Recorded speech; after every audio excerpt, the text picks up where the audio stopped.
Baik, adik-adik semua, selamat pagi atau selamat siang atau selamat sore bagi yang praktikum. Berikutnya adalah saya akan menjelaskan tentang acara 3, yaitu pengukuran konsentrasi gas-gas dalam ruang bangunan pertanian. Jadi kita tahu bahwa bangunan pertanian itu menghasilkan banyak sekali gas ya. Jadi kandang misalnya menghasilkan gas amoniak. Tapi dalam satu keperluan tertentu justru dibutuhkan adanya gas-gas tertentu yang sedikit misalnya.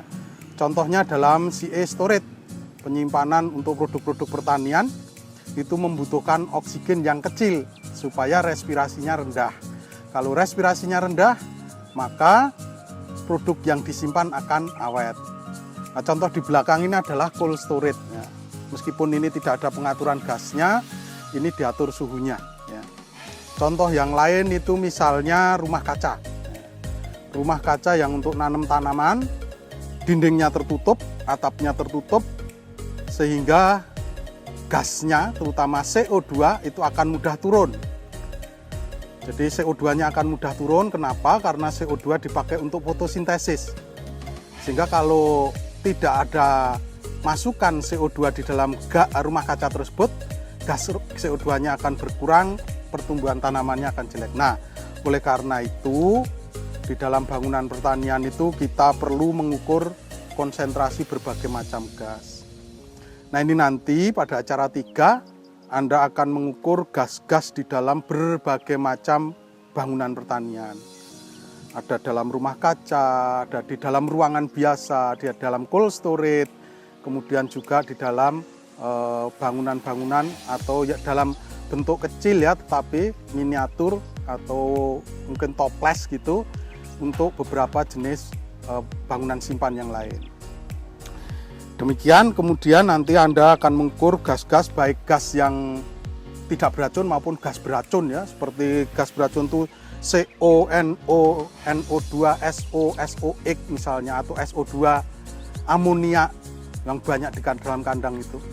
Nah, itu perlu diketahui sehingga Anda akan mengetahui karakteristik dari gas-gas di dalam berbagai macam bangunan pertanian. Nah, kemudian hasil-hasil pengukurannya nanti dianalisis seperti apa yang ada di dalam buku petunjuk praktikum itu ya. Jadi Anda bisa mengetahui bagaimana kondisinya. Demikian kurang lebih untuk pendahuluan acara yang ketiga. Selamat bekerja.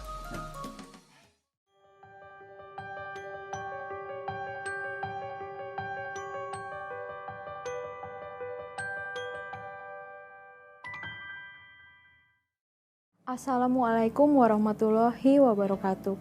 Om Swastiastu, Namo Buddhaya, Salam Kebajikan. Selamat siang teman-teman praktikan RLBP acara 3. Saya Yesika Mailiana Widyastuti akan menemani teman-teman untuk mengikuti serangkaian acara 3. Alat yang digunakan pada praktikum acara 3 adalah termohigrometer, anemometer, alat pengukur gas NOx, alat pengukur gas SOX, lalu ada alat pengukur gas etilen, lalu ada alat pengukur gas O2, gas CO2, timbangan, lalu ada toples, lalu ada grout chamber, dan ada rumah kaca. Lalu yang terakhir adalah cold storage. Sedangkan bahan yang digunakan adalah buah pisang, gas etilen, dan gas nitrogen. Pada acara 3 praktikum RLBP ini dibagi menjadi 2 jenis pengukuran, yaitu pengukuran kondisi gas-gas dalam ruangan, serta yang kedua adalah pengukuran perubahan komposisi gas dalam ruang simpan.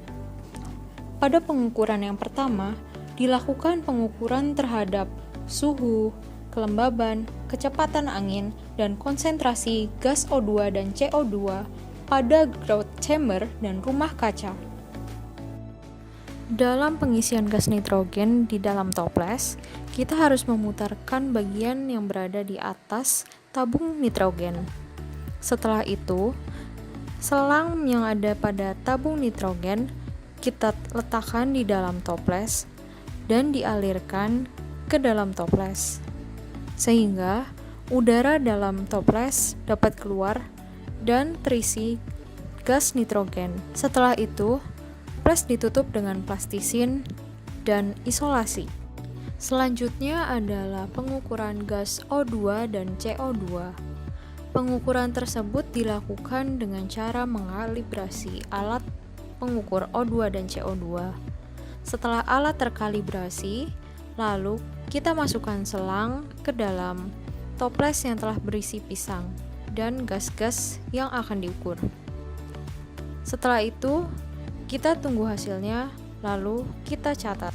Sedangkan pada pengukuran perubahan komposisi gas dalam ruang simpan, digunakan khusus untuk ruang cold storage, ruang controlled atmosphere storage, dan ruang pemeraman buah dengan dan tanpa penambahan etilen, lalu diamati perubahan suhu, kelembaban, dan konsentrasi gas O2, CO2, C2H4 untuk setiap harinya selama 1 minggu berturut-turut dengan 3 kali ulangan. Pada pengukuran perubahan komposisi gas dalam ruang simpan, juga dilakukan penimbangan berat buah pisang yang telah disimpan dan diamati secara visual kondisi dan warna kulit buahnya selama 7 hari berturut-turut dengan ulangan 3 kali. Terima kasih untuk teman-teman praktikan yang telah mengikuti serangkaian acara 3 di dalam video ini. Akhir kata, saya mohon maaf apabila ada kesalahan kata maupun tindakan. Wassalamualaikum warahmatullahi wabarakatuh.